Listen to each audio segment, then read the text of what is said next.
Hello students, I am here with a new chapter that is short-run equilibrium output. इसे हिंदी में बोलेंगे अल्पकालीन संतुलन उत्पादन। तो ये जो चैप्टर है हमारा, ये हमारी इक्विलिब्रियम की स्टेट को डिस्क्राइब करता है कि where will economy on the state of equilibrium. अब इस इकोनॉमिकल जो इक्विलिब्रियम स्टेट होती है, इसको डिस्क्राइब करने के लिए हम लोगों को सबसे पहले एक चीज जाननी होगी, वो होती है आपकी शॉर्ट रन। क्योंकि आप लोगों के सिलेबस में सिर्फ शॉर्ट रन का ही एक पार्ट होता है, लॉन्ग रन आप लोगों के सिलेबस में इंक्लूडेड नहीं है। तो सबसे पहले शॉर्ट रन के बारे में जान लेते हैं। शॉर्ट रन एक ऐसा स्टेट होता है where increase of production is possible only by the increasing of labours. यानी कि अगर आपको अपने प्रोडक्शन को बढ़ाना है तो that is only possible by increasing labours, यानी कि लेबर्स को बढ़ा करके ही आप अपने प्रोडक्शन को बढ़ा सकते हैं। यहाँ पर जो आपकी टेक्निक होती है, जो आपके फिक्स्ड एसेट्स होते हैं, उनको हम लोग फिक्स्ड मान लेते हैं। टेक्निक को चेंज करके प्रोडक्शन को हम लोग नहीं बढ़ा सकते। तो शॉर्ट रन ये एक ऐसा समय है जहां पर अगर प्रोडक्शन बढ़ाना है तो with the help of labours ही आप इसे बढ़ा सकते हैं।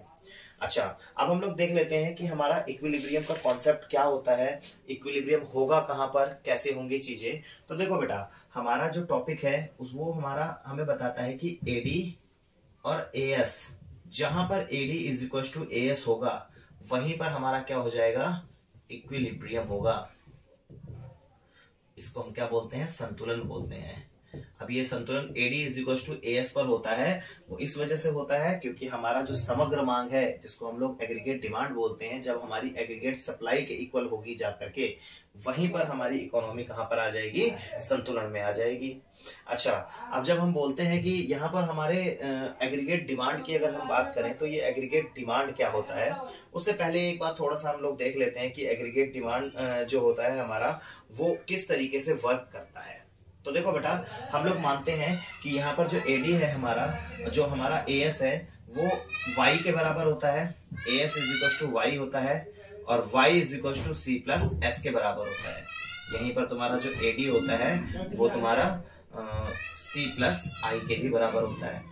वन बाय वन करके हम लोग इनके बारे में एक बार अच्छे तरीके से हम लोग देख लेते हैं कि अगर मान लो हम लोग बात करें कि जो AD है हमारा, अगर हम कहते हैं कि हमारा equilibrium AD is equal to AS पर होगा, तो इसका मतलब हम लोग ये कहते हैं कि AS is equal to AD होगा। AS को हम लोग Y से डिनोट करते हैं, AD को हम लोग किससे डिनोट करते हैं, C प्लस I से। Y को हम लोग C प्लस S से भी डिनोट करते हैं, is equal to C plus I से भी डिनोट करते हैं। C से C को काट दो बेटा, वो ये बताता है कि जिस लेवल ऑफ इक्विलिब्रियम पर AD is equal to AS होगा, उसी लेवल ऑफ इक्विलिब्रियम पर S is equal to I भी होगा। तो ये कई बार आप लोगों से क्वेश्चन आ जाता है कि प्रूफ करो कि AD is equal to AS है तो S is equal to I भी होगा। अब एक चीज आप लोग देख लो कि जो आपका इक्विलिब्रियम होता है, इक्विलिब्रियम आपका दो अप्रोचेस से होता है। इक्विलिब्रियम या फिर जो संतुलन है आपका, वो आपका दो, इसको हम बोलते हैं दो अप्रोच या फिर दो दृष्टिकोणों से हम लोगों को संतुलन जो होता है वो प्राप्त होता है। सबसे पहला होता है AD एंड AS के कॉन्सेप्ट से, दूसरा होता है आपका S और I के कॉन्सेप्ट से, यानी कि तुम्हारा AD और AS के दृष्टिकोण से और दूसरा S और I के दृष्टिकोण से। तो अभी हम लोग कर लेते हैं कि AD और AS के दृष्टिकोण से हम लोगों को इक्विलिब्रियम कहां पर मिलेगा। AD और AS के लेवल से जब हमें इक्विलिब्रियम ढूंढना होगा, तो उसके लिए हम लोगों को सबसे पहले AD और AS के बारे में अच्छे तरीके से एक बार समझना होगा। तो सबसे पहले हम लोग इसी इक्विलिब्रियम के कॉन्सेप्ट को समझने से पहले AD और AS के कॉन्सेप्ट को अच्छे तरीके से समझ लेते हैं। तो देखो बेटा, सबसे पहले अगर हम लोग बात करें समग्र पूर्ति की, समग्र पूर्ति जिसे हम बोलते हैं एग्रीगेट सप्लाई, ये हमारी समग्र पूर्ति होती है। शॉर्ट फॉर्म में इसे AS बोला जाता है और AS इज इक्वल टू हमेशा Y के बराबर होता है। अब ये जो AS होता है वो हमेशा Y के बराबर क्यों होता है, उसको समझ लो बेटा कि कभी भी किसी भी इकोनॉमी में अगर कोई प्रोडक्शन किया जाता है तो वो सिर्फ और सिर्फ अर्निंग को ध्यान में रख करके किया जाता है। अगर हमने कोई भी सप्लाई की तो वो सप्लाई सिर्फ इसी चीज को ध्यान में रख करके की जाएगी कि कल को उसे मार्केट में बेच करके अर्निंग्स की जाए। तो जब हम सप्लाई करेंगे तो हमें इनकम होती है। इसको अल्टरनेटिवली भी समझ सकते हो बेटा, जब हमारे पास में इनकम होगी तभी हम लोग सप्लाई करेंगे, यानी कि जब हम सप्लाई करते हैं तो उससे इनकम जनरेट होती है और उस बढ़ी हुई इनकम से हम लोग दोबारा सप्लाई करते हैं। तो एक नॉन एंडेबल प्रोसेस के रूप में हमेशा इकोनॉमी में चलता रहता है। अब हम अगर बात करते हैं आपकी समग्र पूर्ति की, या फिर हम एक प्रॉपर थोरली एक डेफिनेशन की बात करें, तो हम बात करते हैं कि देखो ये जो समग्र पूर्ति होती है, देखो सबसे पहले पूर्ति जो होता है, जो सप्लाई होती है, ये किसका हेड होता है? तो ये हमेशा करता है एक सप्लायर, या फिर इसको हम लोग बहुत ही सिंपलेस्ट वे में बोल सकते हैं प्रोड्यूसर। एक प्रोड्यूसर जो होता है वो क्या करता है? आपका सप्लाई करता है या फिर पूर्ति करता है। अब ये जो प्रोड्यूसर होता है, अगर हम लोग इंडिविजुअल लेवल पर बात करेंगे तो एक जो तुम्हारा सेलर है या फिर एक प्रोड्यूसर जो भी तुम्हारी सेलिंग करता है या फिर जो प्रोडक्शन करता है, वो तुम्हारा एक प्रोड्यूसर का काम होगा, एक इंडिविजुअल सप्लाई बोली जाएगी। लेकिन यहां पर हम लोग बात करते हैं किसकी? एग्रीगेट की बात करते हैं। एग्रीगेट यानी कि समग्र, यहां पर पूरे देश की बात की जाती है। अच्छा, जब कभी भी हम लोग मैक्रो की बात करेंगे तो वहां पर तुम्हारा एक लेखा वर्ष वाला जो कॉन्सेप्ट होता है वो जरूर आ जाता है। एक लेखा वर्ष, अब ये एक लेखा वर्ष जो है तुम्हारा वो क्या होता है? एक लेखा वर्ष का मतलब अ फाइनेंशियल ईयर। अब ये फाइनेंशियल ईयर क्या होता है मैं पहले भी बता चुका हूं कि ये 1 अप्रैल से लेकर के 31 मार्च तक के बीच का समय होता है। तो यहां पर अगर हम बात करेंगे डेफिनेशन से स्टार्ट होती है, 1 अप्रैल से लेकर के 31 मार्च के बीच में पूरी इंडिया में जितने भी तुम्हारे प्रोड्यूसर्स हैं, उन सभी प्रोड्यूसर्स ने, एक कंट्री के जितने भी प्रोड्यूसर्स हैं, एक पर्टिकुलर रेट पर कितना प्रोडक्शन करने के लिए तैयार हैं। अगर वो टोटल जितना भी प्रोडक्शन करने के लिए तैयार है, वही तुम्हारा क्या कहलाता है? एग्रीगेट सप्लाई कहलाता है। एक पूरे फाइनेंशियल ईयर के दौरान देश के जितने भी प्रोड्यूसर हैं, वो जितना टोटल सप्लाई करने के लिए तैयार हैं पर्टिकुलर प्राइस पर, उसे हम क्या बोलते हैं? समग्र पूर्ति या फिर एग्रीगेट सप्लाई बोलते हैं। अब अगर इंडिविजुअल की बात करते तो वो माइक्रो में आता, क्योंकि पूरी कंट्री की बात कर रहे हैं, तो ये आपका आता है बेटा मैक्रो इकोनॉमिक्स में। अब अगर हम लोग बात करें यहाँ पर कि जैसे मैंने आपको बताया कि जो एग्रीगेट सप्लाई होती है, इसको हम लोग इनकम के इक्विवेलेंट मान लेते हैं। वो रीजन इस वजह से होता है कि जो भी सप्लाई की गई उसको हम लोग क्या करेंगे? मार्केट में जब हम सेल करेंगे तो उसके बदले में हमें क्या मिलेगा? हमें उसके बदले में मिलेगी इनकम। इसमें प्राइस को कांस्टेंट मान लिया जाता है इस तरीके की इकोनॉमी में, क्योंकि एक पर्टिकुलर प्राइस पर सप्लाई की जाती है। अब देखो बेटा, यहाँ पर अगर हम एएस की बात करेंगे तो एएस जो होगा वो हमारा, देखो यहां पर हम लोग रख देते हैं एग्रीगेट सप्लाई यानी कि समग्र पूर्ति, और देखो यहां पर नीचे के हैंड पर आपकी आती हैं चीजें इनकम। इनकम हमेशा बेटा आपके ध्यान रख लेना, जो आय होगी आपकी वो हमेशा नीचे एक्स एक्सिस पर ही दिखाई जाएगी, यहाँ पर ओ एक्स ओ वाई। अब देखो यहाँ पर जो एएस स्टार्टिंग में जब हम कोई प्रोडक्शन नहीं करेंगे तो हमारी इनकम भी जीरो होगी। जैसे जैसे हम सप्लाई करेंगे या फिर प्रोडक्शन बढ़ाएंगे वैसे वैसे हमारी इनकम भी बढ़ती चली जाएगी। जीरो लेवल ऑफ इनकम पर प्रोडक्शन जीरो तो इनकम भी जीरो। जैसे ही हमने अपनी सप्लाई को बढ़ा करके ए पॉइंट तक बढ़ाया तो हमारी जो सप्लाई थी एएस हो गई और हमारी इनकम ओ वाई हो गई। जैसे ही हमारी सप्लाई बढ़ करके एएस से एएस 1 हुई, वैसे ही हमारी इनकम ओ वाई से बढ़ करके ओ वाई 1 हुई। जैसे ही एएस 2 हुई सप्लाई, वैसे ही हमारी देखो इनकम बढ़ करके ओवाई से ओवाई 2 हो गई। तो हर बार हमारी जो इनकम, जैसे जैसे सप्लाई बढ़ाएंगे वैसे वैसे इनकम बढ़ती चली जाएगी। तो यहां पर हम इसको बोलते हैं एएस किसके बराबर होता है? आपका वाई के बराबर होता है, जिसको हम बोलते हैं कि हमारी हमेशा जो समग्र पूर्ति होती है वो हमेशा हमारे इनकम या फिर हमारे आय के बराबर होती है। अब इस टॉपिक के बाद में जब हमारा एएस हो जाता है तो अब हम लोग एडी के बारे में बात कर लेते हैं। एडी का मतलब होता है बेटा आपका एग्रीगेट डिमांड। एग्रीगेट डिमांड को हम लोग क्या बोलते हैं बेटा? समग्र मांग। अब ये जो समग्र मांग होता है उसके कॉन्सेप्ट को भी एक बार समझ सकते हैं। पिछली वाली वीडियो में मैंने एग्रीगेट डिमांड के बारे में आपको बता दिया था। एग्रीगेट जो डिमांड होता है वो क्या होता है? एडी यानी कि ये पूरे तुम्हारे एक कंट्री की टोटल डिमांड होती है एक लेखा वर्ष के दौरान, यानी कि ड्यूरिंग ए फाइनेंशियल ईयर पूरी कंट्री के जो लोग हैं वो सभी लोग टोटल किसी चीज को खरीदने के लिए कितना खर्च करने के लिए तैयार हैं। इसको हम लोग बोलते हैं कितना खर्च करने की इच्छा रखते हैं या फिर कितना खर्च करने की प्लानिंग करते हैं। तो ये वो प्लान्ड एक्सपेंडिचर होता है पूरे फाइनेंशियल ईयर का, जिसे पूरी कंट्री के जो लोग हैं वो एक्सपेंड करने के लिए तैयार हैं। अगर लोग स्पेंड करने के लिए तैयार होंगे तो ही वो एग्रीगेट डिमांड का पार्ट बनेगा, अदरवाइज वो एग्रीगेट डिमांड का पार्ट नहीं बनेगा।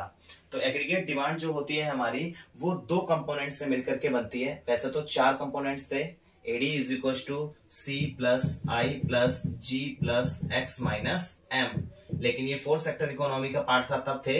आपके सिलेबस में सिर्फ 2 सेक्टर इकोनॉमी है, तो 3 सेक्टर इकोनॉमी और 4 सेक्टर इकोनॉमी को छोड़ दो।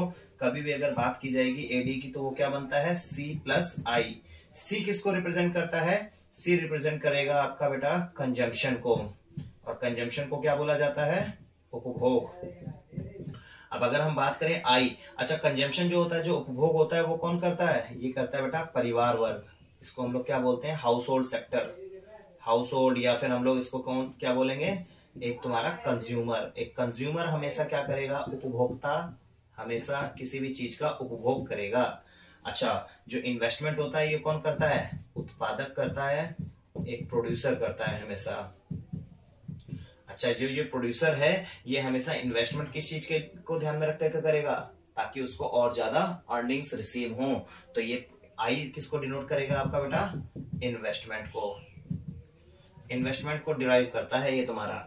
अब अगर हम लोग बात करें यहाँ पर हमारा जो इन्वेस्टमेंट होता है किस तरीके का होता है और कंजम्पशन हमारा किस तरीके का होता है, यहाँ पर देखो क्या है, अभी हम लोगों ने लास्ट वाले क्लास में पढ़ा था कि हमारा जो कंजम्पशन होता है वो कंजम्पशन कैसा होता है। आपका ये ध्यान में रखिए कि कंजम्पशन का इनकम के साथ में हमेशा पॉजिटिव रिलेशन होता है। जैसे जैसे इनकम बढ़ती है वैसे वैसे तुम्हारा जो कंजम्पशन होता है वो भी बढ़ता चला जाता है। लेकिन अगर हम यहाँ पर बात करें इन्वेस्टमेंट की, तो एक बार समझ लेते हैं हम लोग इन्वेस्टमेंट कितने तरीके के होते हैं। इन्वेस्टमेंट हम बोलते हैं बेटा आपके पास में होते हैं 2 तरीके के, जिसको हम लोग क्या बोलते हैं, निवेश। अच्छा एक होता है तुम्हारा यहाँ पर हम बोलते हैं प्रेरित निवेश, और एक होता है बेटा आपका स्वायत्त निवेश। अब ये जो प्रेरित निवेश होता है इसको हम लोग बोलते हैं इंड्यूस्ड इन्वेस्टमेंट, और ये जो स्वायत्त निवेश होता है इसको हम लोग बोलते हैं ऑटोनोमस इन्वेस्टमेंट। अच्छा अब ये जो प्रेरित निवेश होता है ये हमारा हमेशा, प्रेरित का मतलब क्या होता है, किसी चीज से इंड्यूस्ड होना, किसी चीज से इन्फ्लुएंस होना। तो ये वाला जो इन्वेस्टमेंट होता है ये हमारी इनकम से इंड्यूस्ड होता है। इनकम का मतलब क्या होता है, जब आपकी इनकम बढ़ती है तो आप इस इन्वेस्टमेंट को भी बढ़ा देते हो। इसको हम लोग ऐसे समझ सकते हैं बेटा, ये देखो ये रहा इसका तुम्हारा ग्राफ, ये है I। ये कौन से देखो, जब आपके पास में इनकम 0 होगी तो आपको इन्वेस्टमेंट नहीं करोगे। जैसे ही आपकी इनकम बढ़ी, ये देखो OY हुई, वैसे ही आपने इन्वेस्टमेंट को OI तक कर दिया। इनकम OY से OY1 हुई, आपने इस इन्वेस्टमेंट को बढ़ा करके OI से OI1 कर दिया। जैसे जैसे आपकी इनकम बढ़ती है वैसे वैसे आप अपने इन्वेस्टमेंट को बढ़ाते हो। एक तो हो गया ये इन्वेस्टमेंट। दूसरा इन्वेस्टमेंट होता है हमारा ऑटोनॉमस इन्वेस्टमेंट, जिसको हम लोग क्या बोलते हैं बेटा, स्वायत्त निवेश। स्वायत्त निवेश जो होता है ये हमारा इनकम से इसका कोई भी रिलेशन नहीं होता। I बार से डिनोट करते हैं, कई बार इसको नॉर्मल I से भी डिनोट करते हैं। यहाँ पर आपकी इनकम चाहे 0 है तो भी एक इन्वेस्टमेंट का एक प्रेफर्ड लेवल होता है कि इतना आपको इन्वेस्टमेंट करनी ही करनी है। चाहे आपकी इनकम बढ़ जाए, OY हो जाए, तो भी एक फिक्स्ड लेवल ऑफ इन्वेस्टमेंट होती है। OY1 हो गई तो भी उतनी ही है, OY2 हो गई तो भी उतनी, OY3। इनकम बढ़े चाहे इनकम घट जाए, इस इन्वेस्टमेंट पर कोई भी फर्क नहीं पड़ता। अच्छा अब हम लोग बात कर लेते हैं कि आपके सिलेबस में, आपके सिलेबस को थोड़ा सा आसान बनाने के लिए यहाँ पर ये जो इंड्यूस्ड इन्वेस्टमेंट है इसको आपके सिलेबस से बाहर कर दिया गया है। अगर कभी भी आज के बाद में, इस टॉपिक के बाद में अगर कभी भी इन्वेस्टमेंट की बात की जाएगी तो आप लोग हमेशा किस तरीके के इन्वेस्टमेंट की बात करोगे, ऑटोनॉमस इन्वेस्टमेंट की बात करोगे। ऑटोनॉमस इन्वेस्टमेंट हमारा ये वो इन्वेस्टमेंट होता है जो आपका इनकम के हर लेवल पर हमेशा क्या रहता है, सेम रहता है। चाहे इनकम 0 होगी तो भी ये इन्वेस्टमेंट हमें करनी ही पड़ेगी, चाहे इनकम बढ़े चाहे इनकम घटे। ये हमारा एक वो लेवल ऑफ इन्वेस्टमेंट होता है जो हर पर्टिकुलर लेवल ऑफ इनकम पर that will remain constant and equal. तो आप लोगों को हमेशा ध्यान रख लेना है कि यहाँ पर आज के बाद कभी भी अगर हम लोग इन्वेस्टमेंट की बात करेंगे तो वो कौन सा इन्वेस्टमेंट होगा, ऑटोनॉमस इन्वेस्टमेंट होगा। फॉर श्योर किसी सर्टेन पीरियड ऑफ टाइम के लिए फिक्स्ड रूप से वो उतना इन्वेस्टमेंट किया ही जाएगा। तो अगर अब हम लोग बात करते हैं यहाँ पर कि एडी जो होता है हमारा उसका ग्राफ किस तरीके से बनेगा। तो एडी के ग्राफ को भी हम लोग एक बार अच्छे तरीके से देख लेते हैं। अब देखो एडी का जो ग्राफ होता है वो हमारा किस तरीके से बनेगा वो देख लेंगे। अभी देखते हैं हम लोग। अभी सबसे पहले तो हम लोगों ने देखा कि इन्वेस्टमेंट का ग्राफ ऐसे बनता है। देखो ये हुआ बेटा आपका कंजम्पशन का ग्राफ और ये बनता है आपका इन्वेस्टमेंट का ग्राफ। तो जो एडी होता है, एडी इज इक्वल टू क्या होता है, ये सी प्लस में तुम्हारा ये वाला आई। इन दोनों ही ग्राफ्स को जब हम लोग जोड़ देते हैं तो हमारा क्या बन जाता है, इनकम एडी का जो ग्राफ होता है वो बन जाता है। चलो एक बार हम लोग देख लेते हैं बेटा कि यहां पर हमारा क्या हुआ। ये देखो ये थी हमारी इनकम बढ़ती चली गई, इसको हमने बोला वाई। ये देखो बेटा ये था हमारा सी। तो ये y और c जहां पर ये देखो स्टार्टिंग में c ज्यादा थी, हम लोगों ने लास्ट वाले चैप्टर में कर लिया था कि स्टार्टिंग लेवल में हमारा क्या होता है, c ज्यादा होती है और इसकी वजह से हमारा जो स्टार्टिंग का पार्ट होता है उसमें तुम्हारी कंजम्पशन ज्यादा है तो सेविंग माइनस होती है। यहाँ पर तुम्हारी सेविंग कंजम्पशन के बराबर है और यहाँ पर सेविंग 0 होती है। इसके बाद में सेविंग तुम्हारी बढ़ती है क्योंकि इनकम तुम्हारी बढ़ जाती है। चलो अब हम लोग अगले वाले आगे देख लेते हैं कि हम लोग एडी का जो कर्व होगा वो हमें कैसे मिलेगा। देखो बेटा यहां पर अगर हम लोग देखें तो यहाँ हमारा जो एडी है, एडी को निकालने के लिए हम लोगों ने अभी बात करी थी कि एडी क्या होता है हमेशा, AD is equal to C plus I होता है हमेशा। तो एडी इज इक्वल टू अगर सी प्लस आई है तो इस तालिका के रूप में देख लेते हैं। इनकम 0 से स्टार्ट होती है और हमेशा इनकम हमारी बढ़ती चली जाती है। स्टार्टिंग में तुम्हारा 0 लेवल ऑफ इनकम पर भी हमें कुछ ना कुछ लेवल ऑफ कंजम्पशन करना पड़ता है, that is known as autonomous consumption. उसके बाद में कंजम्पशन जो होता है वो भी बढ़ता चला जाता है। लेकिन देखो जिस रेशियो में इनकम बढ़ रही है, इनकम देखो 20-20 के रेशियो में बढ़ रही है लेकिन कंजम्पशन 10-10 के रेशियो में बढ़ रहा है हमारा। तो जिस रेशियो में इनकम बढ़ती है उस रेशियो में कंजम्पशन नहीं बढ़ता। यहाँ पर इन्वेस्टमेंट हम लोगों ने लिया है बिल्कुल कांस्टेंट, जिसको हम लोग ऑटोनॉमस इन्वेस्टमेंट जानते हैं। Autonomous investment her level of income पर बिल्कुल सेम रहेगा। तो अगर मान लो हम लोग बात करें यहाँ पर कि ये देखो एक ही ग्राफ के अंदर अगर हम लोग बनाते हैं इसको, तो ये देखो बेटा ये सबसे पहले y गया बढ़ता हुआ, उसके बाद में देखो बेटा ये गया c आपका। अगर हम लोग उसकी बात करेंगे इन्वेस्टमेंट की i की, तो देखो ये है बिल्कुल आपका x एक्सिस के पैरेलल रहेगा। ये हो गया आपका i। तो अगर हम लोग बात करते हैं यहाँ पर c बना दिया हमने, i बना दिया, y बना दिया, इन तीनों के ही ग्राफ हमारे बन जाते हैं। लेकिन अगर मान लो बेटा मैं बात करता हूँ आपकी एडी की, तो एडी कैसे निकलता है, c और i को जब हम जोड़ देते हैं तो एडी निकलेगा 30 और 20 कितना हुआ बेटा आपका 50, 40 और 20 कितना हुआ 60, 5 और 2 7 70, 60 80 90, 80 और 20 100, 90 और 20 110, तो यहाँ पे कितना हुआ बेटा आपका 120।